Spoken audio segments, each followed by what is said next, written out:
Mario, buenas tardes. Hola Julio, buenas tardes, un gusto estar con ustedes. Gracias, Mario. Pues mira, la verdad es que, como lo decía al principio del programa, en este mar de informaciones difíciles, oscuras, negativas, complicadas, de repente vi información, vi tus tweets en los que hablabas de datos económicos, pues sorpresivos, relevantes, que muestran una recuperación económica y que además, según lo que leí, pues pueden apuntar a que el crecimiento del Producto Interno Bruto para el año que entra pueda ser más alto de lo que algunas previsiones habían estado señalando. Leí también la columna de Enrique Quintana, a quien nadie puede acusar ni de Chairo, ni de Pro 4T, ni nada por el estilo, director del editorial del Financiero, en el cual también muestra esto, sorpresa, crecimos a 4.7% en el sector terciario y hace una serie de consideraciones que tú también escribiste diciendo, en lo general las comparto, pero por favor, Mario, ¿de qué se trata? ¿De algo que puede mover a esperanza? ¿Es un espejismo? ¿Es provisional y puede ser revertido? ¿Cómo están las cosas, Mario?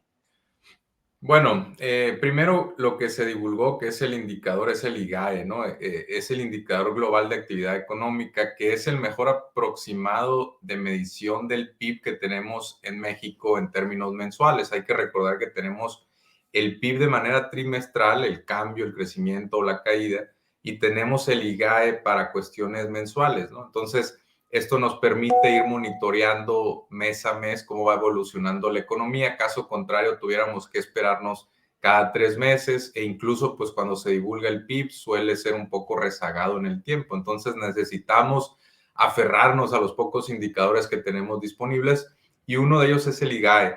¿Y qué es lo que dijo en la última lectura, que es la lectura de agosto, del mes de agosto? Que la economía creció 4.7% si lo comparamos contra agosto del año pasado, del 2021. Esto está muy por encima, Julio, y aquí es lo importante, de pues el 2% que se ha manejado que va a crecer la economía en todo el año, ¿no? A lo largo del año. Si siguiera esta tendencia, y aquí ya empezamos a tocar algunas de las cuestiones que dice Quintana o escribe Quintana en su columna, la expansión de la economía mexicana va a superar los pronósticos de los analistas, del Fondo Monetario Internacional, que están más cercanas al 2%. Lo que estamos viendo es que podría estar más cercana al 3, hasta el 3,5%, dependiendo cómo cierre el año. Y esto es doblemente sorpresivo porque estamos viendo un ambiente externo, un ambiente global sumamente complicado, Julio. La guerra, por ejemplo, ruso-ucraniana, tiene a Europa al borde de la recesión. Estados Unidos, una economía de la que dependemos mucho para bien y para mal, también está en estos momentos en una situación frágil.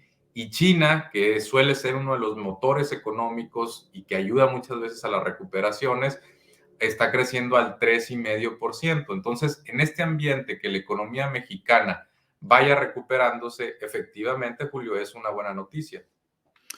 Mario, ¿qué es lo que puede haber sustanciado estas buenas cifras específicas de agosto?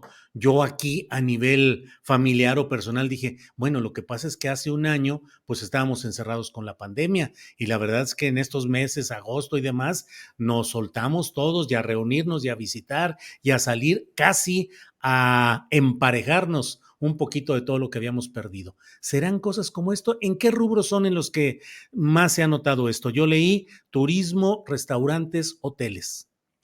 Sí, mira, el crecimiento del 4,7 cuando lo comparamos con respecto a un año anterior es importante para empezar a entender estas dinámicas como el turismo, pero luego los economistas nos podemos poner un poquito más quisquillosos y exquisitos y el hecho de que crezca 1% con respecto al mes anterior, digo, si siguiera creciendo este ritmo crecería 12%, ¿no?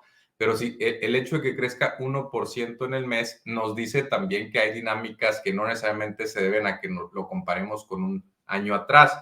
Ahora, si nos vamos a las figuras anuales, efectivamente sucede lo que estamos viendo o lo que tú mencionas, que es una recuperación del turismo. ¿Cómo lo podemos palpar esto? no solamente con la actividad de los aeropuertos, que ya la vemos prácticamente al 100%, en algunos casos incluso los aeropuertos ya están muy por encima de su nivel prepandemia, ¿no? Por ejemplo, el aeropuerto de Tijuana está creciendo muchísimo. Y a eso podemos agregar otros indicadores, por ejemplo, la reactivación en la industria de los restaurantes, del hospedaje, la vida nocturna, todo lo que tiene que ver con hospedaje está muy ligado, está estrechamente ligado al turismo. Luego hay otras, ¿no? Como el transporte. Y estamos viendo particularmente en estas industrias que hay una recuperación. Ahora, esto también lo confirma, INEGI va publicando también constantemente el arribo de turistas internacionales, también incluso el de nacionales, y además publica el gasto promedio de cada turista. Y el gasto promedio de cada turista se ha incrementado más o menos un 20% frente a la prepandemia, por ejemplo. Es decir, están ya recuperándose los turistas y los que están llegando también están gastando más.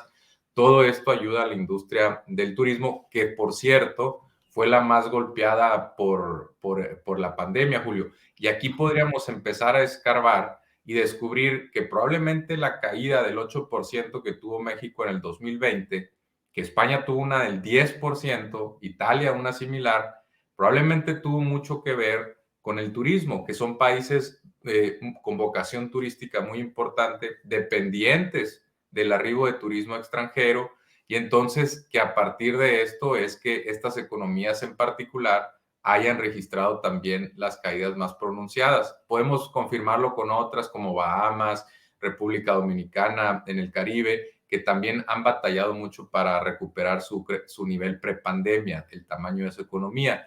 Ahora, rara vez se ve una pandemia y efectivamente el turismo pasó prácticamente a desaparecer en muchas ciudades o a encogerse de forma sustancial, y ahora ya empezamos a ver que va recuperando su actividad y dinamismo. Entonces, yo creo que tiene que ver mucho con el turismo, Julio, pero también el sector externo mexicano está muy robusto. Por ejemplo, hoy se publicaron los datos de la balanza comercial y las exportaciones de automóviles crecieron 45% con respecto al mismo mes del año anterior. Y esto puede ser porque se están recuperando las cadenas de suministro y muchos fabricantes que habían tenido que incluso guardar sus vehículos porque no tenían chips para poder completar la venta, ahora ya los están sacando. Entonces, yo creo que más allá del ruido que vemos en el análisis cotidiano de la coyuntura mexicana, si empezamos a ver con frialdad algunas dinámicas, vamos a descubrir que efectivamente fue una recuperación un poco atropellada, pero que esto nos está también llevando a que una vez que se empiecen a normalizar algunas situaciones, pues la economía mexicana está dando las sorpresas que nadie se esperaba, ¿no? Porque si nos vamos a los análisis del Fondo Monetario, donde sacan sus conclusiones a partir de la economía de Estados Unidos, que está estrechamente vinculada con la nuestra, pues ahí entonces podemos caer en cierto análisis un poco no sesgado, pero sí condicionado por lo que pasa allá, y empezamos a ver entonces que, sorpresa, ¿no? Nos vamos a crecer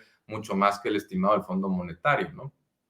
Mario, yo leo, porque es mi trabajo, no por gusto, pero leo muchos comentarios de algunos, digamos, líderes de opinión contrarios al gobierno del presidente López Obrador y nos pintan que estamos en el abismo, que estamos a punto de hundirnos, que las cosas están gravísimas, que se vienen catástrofes, crisis, cosas muy complicadas.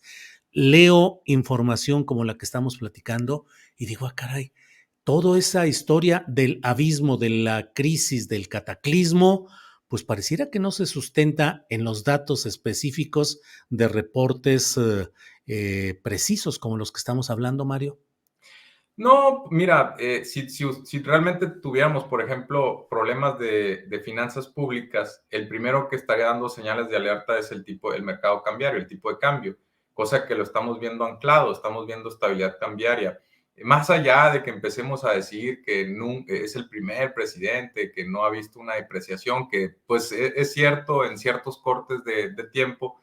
También, pero también los opositores, fuera de esta observación particular, tendrían que reconocer que hay estabilidad por muchos factores, entre ellos, por ejemplo, la responsabilidad del gasto a nivel federal. Si estuviéramos endeudándonos, estaríamos también alimentando por supuesto, la probabilidad de que los inversores internacionales dijeran la deuda de México es insostenible, entonces vende allá todo lo que tengas en pesos, compra dólares y regrésamelo para acá a mi país. Eso no lo estamos viendo. También importa la tasa de referencia que tenga el Banco de México. La inflación estamos viéndola mucho más alta en Chile, en Colombia. México comparativamente está, por ejemplo, incluso al nivel de Estados Unidos, un poquito más alto que Canadá la inflación. La inversión extranjera directa ha sorprendido también su estabilidad. Cuando ha bajado muchísimo en Europa o incluso en Asia, la inversión extranjera, aquí en México, si nos vamos incluso a análisis pesimistas, estaríamos en los niveles anteriores a la pandemia, cosa que ya de por sí para mí se me hace buena. Si le agregamos algunas transacciones que se supone son atípicas, como las de Televisa, etcétera, pues entonces estamos viendo niveles récords de llegada de inversión extranjera directa. Y parte tiene que ver con que hay una relocalización de las inversiones. Están muchos abandonando China. ¿Por qué? Por la guerra comercial que tiene Estados Unidos con China, también por cuestiones de tiempos y geografías. Ahora se está privilegiando un poquito más las cadenas de suministro cercanas al consumidor final para no tener que pagar fletes, para no tener que esperar días en los puertos marítimos. Entonces, esto está permitiendo también que México esté teniendo una considerable expansión de la manufactura. Estamos viendo parques industriales llenos en muchas ciudades del norte. Aquí te lo puedo confirmar, en Sonora es el caso. Y entonces, pues estamos lejos de ver un escenario catastrófico como el que nos quisieran pintar algunos, o incluso el que desearían algunos que tuviéramos para decir, se los dije, o esto está muy mal, urge un cambio, etcétera, etcétera. No lo estamos viendo. No, por supuesto que podríamos tener escenarios de crecimiento más alto. Muchas veces solo se consiguen con deuda y esa no ha sido la apuesta de este gobierno, que por un lado llevaría crecimiento de corto plazo, pero también hacia largo plazo también condicionaría a los siguientes gobiernos, a las siguientes generaciones les podría llevar a una crisis de balanza de pagos si se salieran de control. Entonces, tiene sus pros y sus contras. En el corto plazo, pues sí te puede llevar a menos dinamismo, pero también la estabilidad macroeconómica, cambiaria, de finanzas públicas, va creando poco a poco un ambiente de confianza. Entonces, los pagos pueden verse reflejados en un mediano largo plazo, ¿no? Sí, Mario, tocaste el tema del endeudamiento. Es otro de esos momentos en los cuales las opiniones son confrontadas. Desde la oposición juran y perjuran que el presidente López Obrador incumplió su promesa de no endeudar más al país y que en el presupuesto de egresos se consideran diversas formas de endeudamiento. ¿Qué hay sobre eso, Mario? Mira, bueno, para empezar, te diría que en términos, por ejemplo, de austeridad, no es el gobierno más austero de los últimos años. Los balances primarios que tuvo el foxismo fueron mucho más altos que los mexicanos. La producción petrolera estaba en récords y en vez de dedicarlo, por ejemplo, a programas sociales, o en vez de, sí sé que hay algunos, ¿no? Pero o a gran escala, o en vez de dedicarlos a proyectos de inversión, los ahorró el gobierno. El resultado fueron tasas de crecimiento del 1%, ¿no? Hay que recordar en el foxismo. Fuera de eso, hay incluso algunos años de Peña Nieto donde tuvieron que, después de incurrir en mucha deuda, llevar ahorros en el año. Es básicamente superávit primario, se le llama eso. Quiere decir que lo que ingresa el gobierno es mayor a lo que gasta antes del financiamiento, ¿no? Y en el caso de este sexenio, solamente un año sí fue de 1% del PIB, que es una cifra relativamente alta sin caer en austeridad asfixiante. Y en el resto de los años, la verdad es que hemos tenido balance, es decir, prácticamente los ingresos y los egresos se equiparan antes del financiamiento, lo cual pues es responsabilidad también financiera. Habla de que no estamos agregando deuda. Cuando tú ves, Julio, que se aprobó en el Congreso un billón de deuda, ese es el techo de endeudamiento. En primer lugar, no quiere decir que se vaya a utilizar. El gobierno necesita flexibilidad y no puede estar pidiendo permiso cada 5 días para utilizar ciertos instrumentos de deuda. En segundo lugar, tiene mucho que ver con que, acuérdate que hay instrumentos de plazos menores a 12 meses. Entonces, cuando por ejemplo, se vencen algunos CETES, pues vuelven a renovarse, ¿no? Otro tiene que ver con que cuando se vence la deuda de largo plazo, alguna de ellas cae en este año, pues evidentemente el gobierno lo que apuesta es a simplemente continuar emitiendo la misma cantidad, reemplazando incluso muchas veces la deuda externa por interna, ha sido la política de este gobierno para reducir presiones del exterior y también para disminuir el riesgo cambiario. Entonces, si el referente que necesitamos nosotros para juzgar cómo va la deuda pública es compararla a nivel nacional, la soberana, la pública, con respecto al tamaño de la economía. ¿Y qué es lo que vamos a obtener? Que en este gobierno ha aumentado menos de lo que hizo en los primeros, sobre todo 3, 4 años de Peña Nieto, o lo que hizo también durante Calderón. Con Calderón y Peña Nieto en un lapso de 10 años, la deuda creció 30 puntos con respecto al PIB.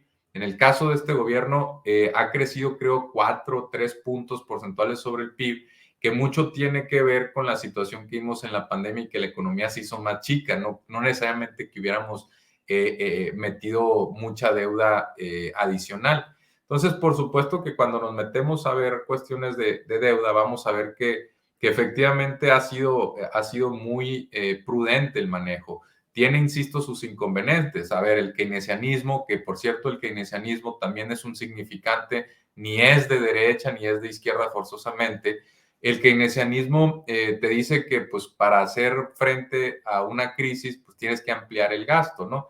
Ahora, el problema que también ha llevado a interpretaciones nuevas del keynesianismo es que muchas veces pues esto se justifica para empezar a darles subsidios o subvenciones a las empresas, a rescatar a ciertos sectores, en vez de rescatar a los hogares que también en una recesión resienten mucho pues la caída de la actividad económica y empiezan a perder empleo. Entonces, yo creo que también ahí tenemos que tener cuidado. Y por otro lado, hemos visto que los gobiernos más irresponsables en Latinoamérica en los últimos años son de derecha, son Sebastián Piñera en Chile, por ejemplo, en Colombia fue Duque, Bolsonaro le metió fuerte al pedal de la deuda y ahora han tenido que llegar, bueno, en México Andrés Manuel López Obrador, pero en Chile Boric o en Colombia Petro, a hacer presupuestos bastante, prudentes, ¿no? Incluso quizá no como se le llama la austeridad, que ese término viene de Europa y que implica recortes de pensiones en salud pública, en programas sociales, ¿no? Pero sí apretarse el cinturón, eso sí lo han tenido que hacer porque heredan de los anteriores, pues, déficits importantes, ¿no? Claro. Mario, pues muchas gracias por toda esta interpretación, contexto, datos, referencias para tener claridad en este tema. El punto, yo no sé, Mario, pero yo como ciudadano de gasto común y corriente, lo único que veo, bueno, que esos datos son, incluso el término se usó, sorpresivos, o sea, fueron sorpresivamente positivos y bueno, pues ahí están, Mario Campa. Te agradezco todo a reserva de lo que desees agregar, como siempre, Mario. No, Julio, la conclusión es esa, que persisten retos, pero sorprenden en este momento para bien y la economía podría estarse acelerando, ¿no? Eso ya lo veremos en los siguientes meses. Por lo pronto, un saludo, un abrazo fuerte y gracias. Hasta pronto. Mario.